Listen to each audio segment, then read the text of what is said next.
Hello, folks. So I'm starting a new series to share my learnings on building AI agents. I've been building AI agents leveraging LLMs for quite some time now. And there are a few things which I want to share in terms of learnings because those are the things which I wish somebody would have taught me, as those are difficult to understand and they're difficult to get when we go to building AI agent or agentic applications for the first time. And in this video, I will be sharing my learnings in those terms, where LLM sits in your agentic AI applications, what makes your application agentic, and how they compare to traditional softwares that we build. So let's get started. Let me grab my app and just check if it's tracking here.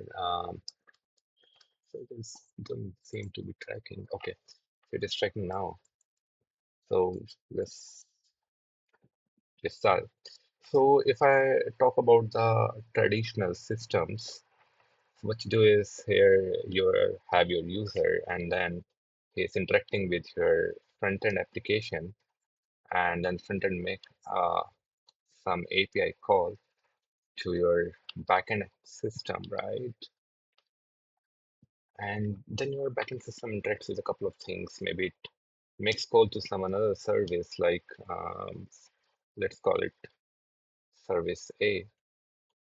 Then there can be some other service B. These are external services, which is system call. And it would probably have a database also of its own, right? And then it might be doing some web search or accessing the internet, basically, right? Because um, your backend system by itself doesn't have the internet. There is no internet sitting because when you deploy a backend system, it is running on a machine. To make it access internet, we need to make some HTTP calls, right? Uh, and these trading systems are basically very deterministic because what you have is you have some input X, you make function call, then whatever output is there from here, you pass it to some another function, right? Its output is passed to some third function, right? And whatever final output is that is something that you share with your user, right? So, for example, can be if you ask like for e-commerce system, let's say you have some product which is, let's say, iPhone 10. Okay, now you want to know the price. So your e-commerce backend systems will figure out where the pricing service sits, and then they will tell you the price. Like it sits whatever the price is, let's say is $1,000 or something. So any number of times you make a call to this, the answer is going to be same unless somebody goes and changes that entry in your database, right? So this is what traditional systems look like. Now, if I talk about the agentic systems or the LM leveraging systems, so I will first talk about the LLM. So for building agentic applications, you don't need to go into depth to understand how the LLM works or what is the underneath layer or how to train an LLM. All you need to understand is that you can ask it a question like, tell me about iPhone 16, okay? So it will give you some output, like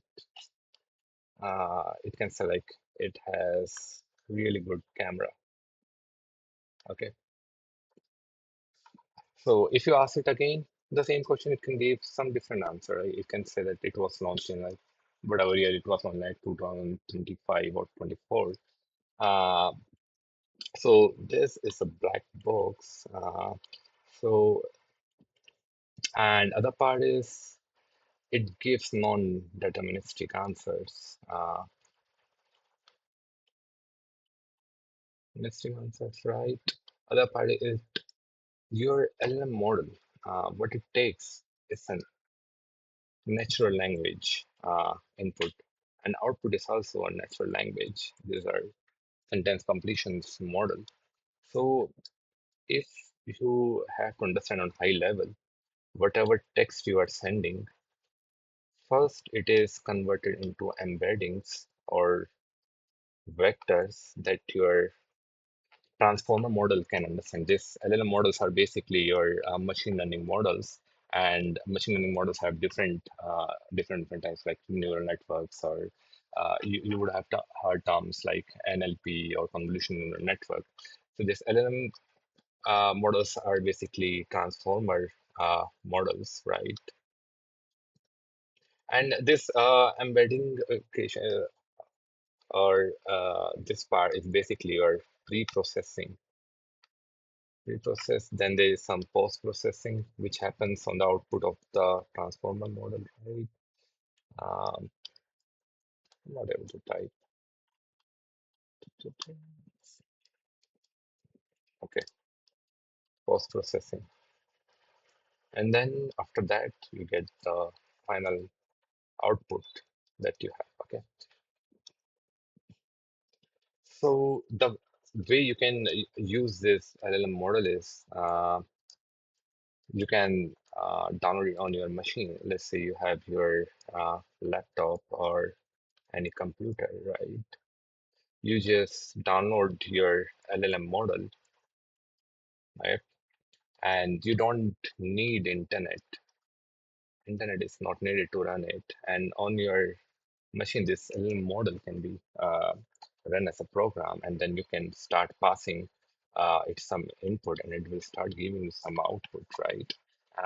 But the LLM models, if you want to use a really good LLM models, they are big models in terms of size. Like to load that model on a machine, LLM models like will near it's like for 12 GB, 16 GB.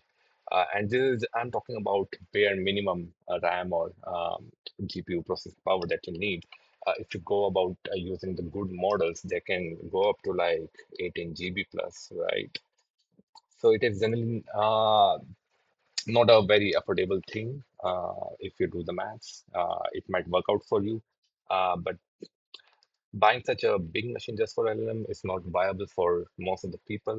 So what we do is we generally go to the cloud providers, like your this is deployed somewhere in the cloud, uh, like Amazon provides this through AWS Bedrock, then Microsoft also provides it, and then you can access through Hugging Face also, or can use through Olama Cloud. You can use OpenAI API or DeepSeek. Um, so there are many options you will to search. Like I find DeepSeek really cheap in terms of the pricing if you want to use it for experimentation. But remember, the data is going outside the country. If that is a concern for you. And what this providers do is they deploy the LLM model and then expose it through an API. They build an API over it, okay, where you can send the input text, and as a response, you get the output text, okay. And this is something which is very commonly known as the inference. If you would have heard these terms like which are the inference providers for open source models, then you would have seen this a lot. So one part which I want to cover is we covered non-deterministic part. And other part is that it doesn't have any access to the internet. It's a offline pre-trained model. So these are pre-trained models on large data sets. And for each model, there is a cutoff date. Okay. So what this cutoff date is, let's say if you talk about Opus 5, which got released this week itself. So Opus 5 would have some cutoff date of like 2 or 3 months past from now. And each model has a cutoff date when its training stops.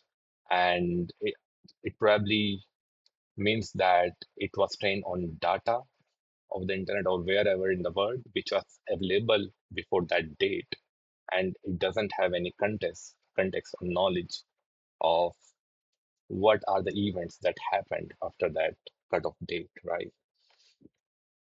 And I come back. So these are the important properties which will come handy for you. That one is non-deterministic property, right? These are offline pre-trained models, okay?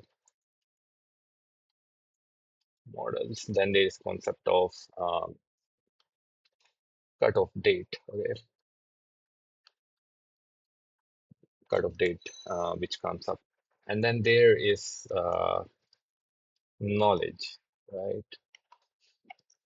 So when it comes to knowledge, one very important part about LLM is that whenever you are passing some input to a LLM and it's giving some output, it doesn't have any persistence or database of itself.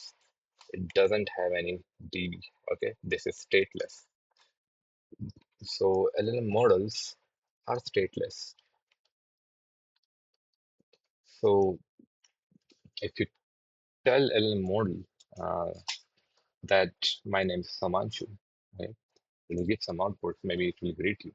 But if you ask it again, what is my name? It won't know because it didn't persist it somewhere. It doesn't have a DB of itself. It is very similar to your traditional applications. So if you pass some details here, if your service is not persisting in database, then it won't remember it the next time. So not next time, this service needs to persist it somewhere in the database. Okay. So let's look at a few examples of the inference. So if I go to Hugging Face, this is Gemma 4 models from Google. On Hugging Face, you can try the models by giving some input. There are multiple inference providers here. Like if I ask it, like, tell me about size of India. Okay, so India is one of the largest countries in the world.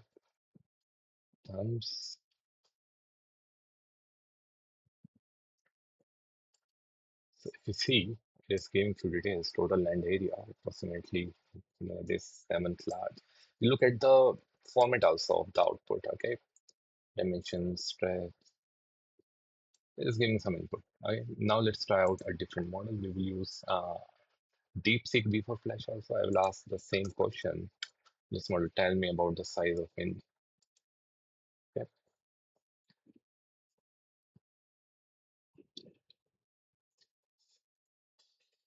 So see, if you see, it was much faster than the previous one. So different models have different speeds. So it first shared few statistics, key statistic plans, and if you compare it with what Google shared, its format was different. So this depends on model to model. So I will probably refresh it and I will ask it what was my previous question, right? So it won't know, or it probably can ask any questions. Okay, let's have one question. What is the date today? Okay,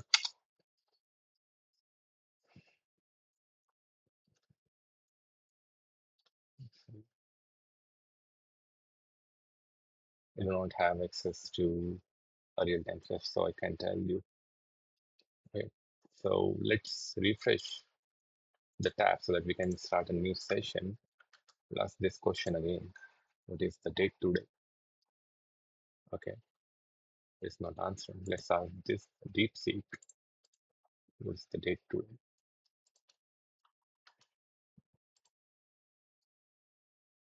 We'll say, all right, I think I don't know. Anyways, so the point is that it doesn't have access to any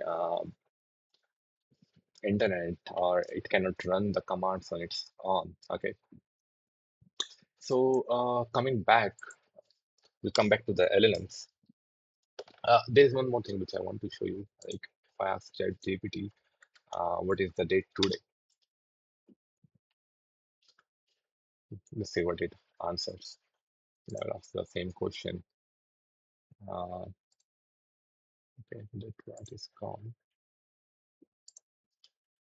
It is able to tell that today is saturated news, right? It took some time, but it all does, right? And tell me about uh, size of India. Right?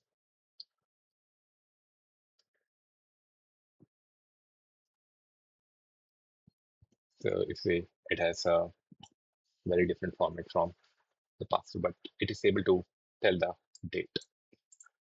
So coming back to whiteboard, so let's see what is the difference in these two behaviors when we were calling the LLM model through Hugging Face and when we were calling um, through ChatGPT. So if you see, so let's look into how uh, Hugging Face inference works, or how ChatGPT used to work in 2022 or early 2023.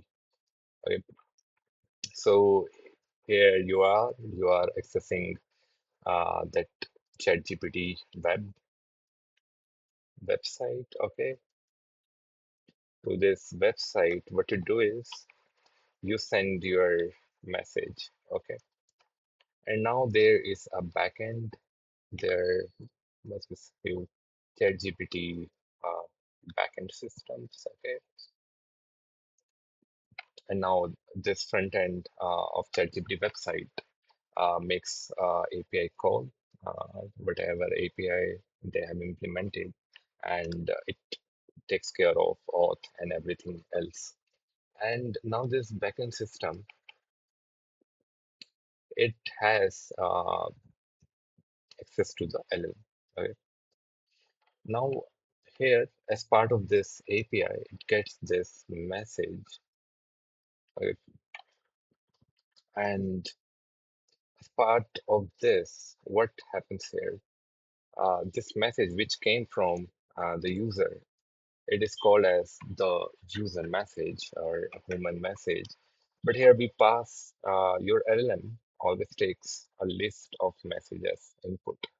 So if you talk about the input type, it is a list of messages, and output is a single message, which is also known as AI message. Okay.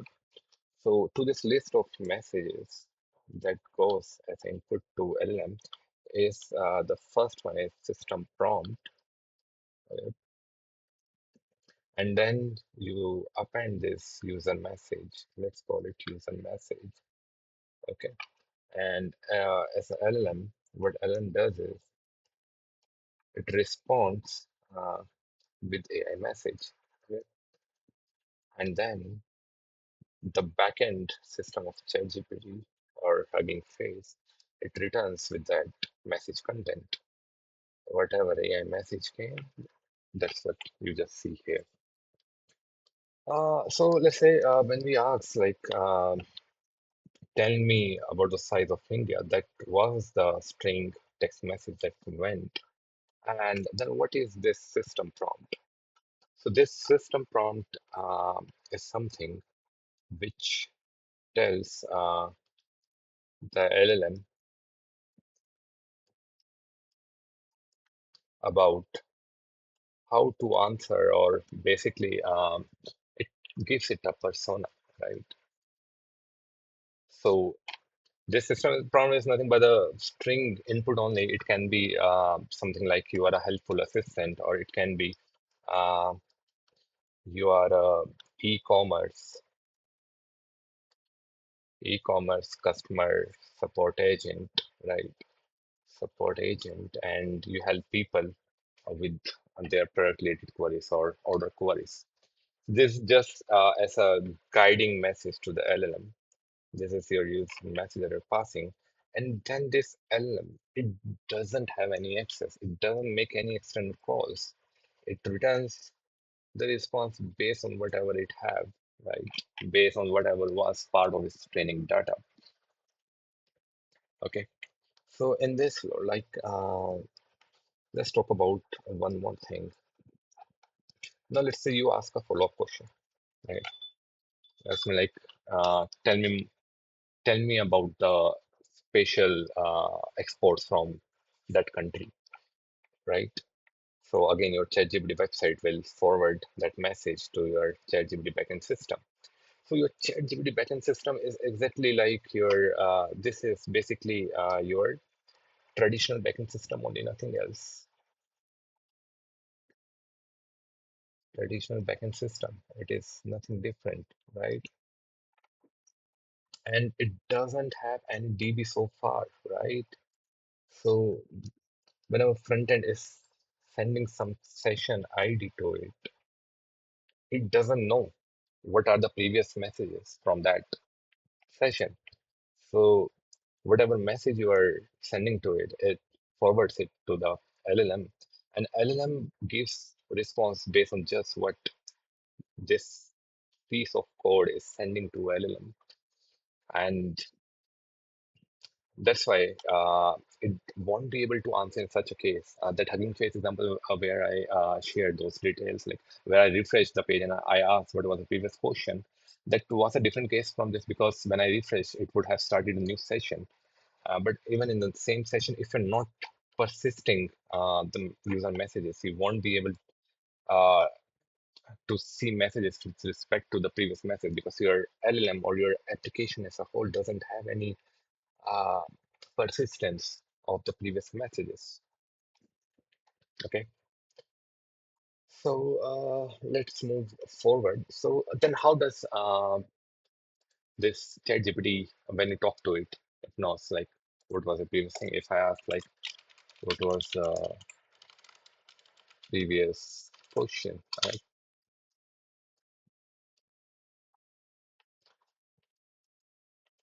The previous question was tell me about the size of India, right?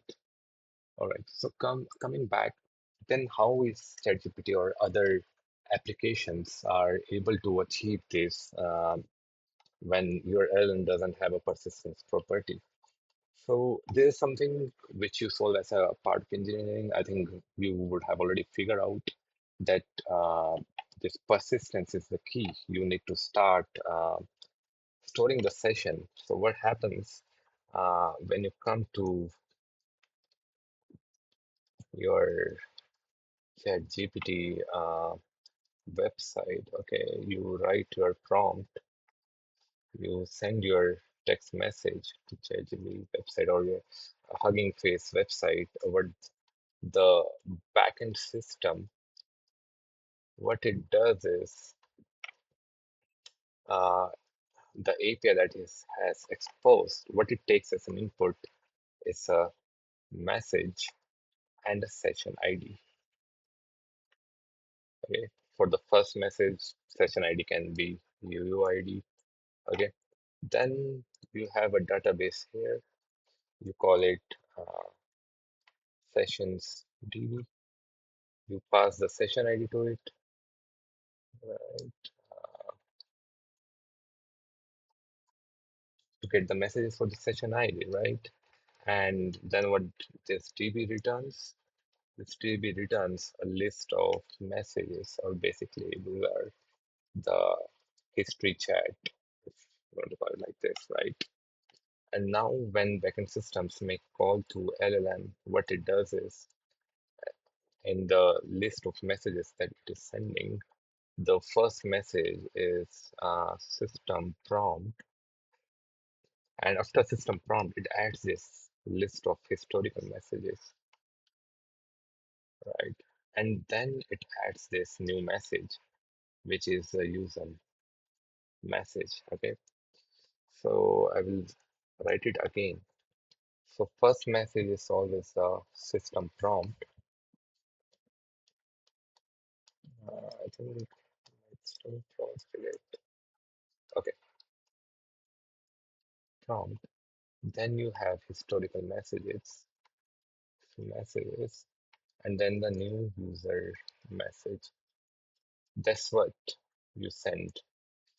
The reason you send it this way is that you want to keep or retain the order of the messages in what that chat is happening. So LLM knows which message came and what was the response. So LLM returns the AI message as it returns a single message. Now, what happens here is your backend system now perceives the message, right? To this list of messages, it append only the user message and the AI message, right? So it's a good practice to not persist the system prompt because over time your system prompt can evolve and there can are more reasons to not keep the system prompt in the chat because system prompt is going to be a static message every time. You won't have the dynamic data in system prompt, so there is no point in persisting that same message or string in each and every DB entry. So when you are persisting back, you just persist the user message and the AI message, and then you return the response to the ChatGPT website, or basically your Hugging Face website from wherever you are accessing it.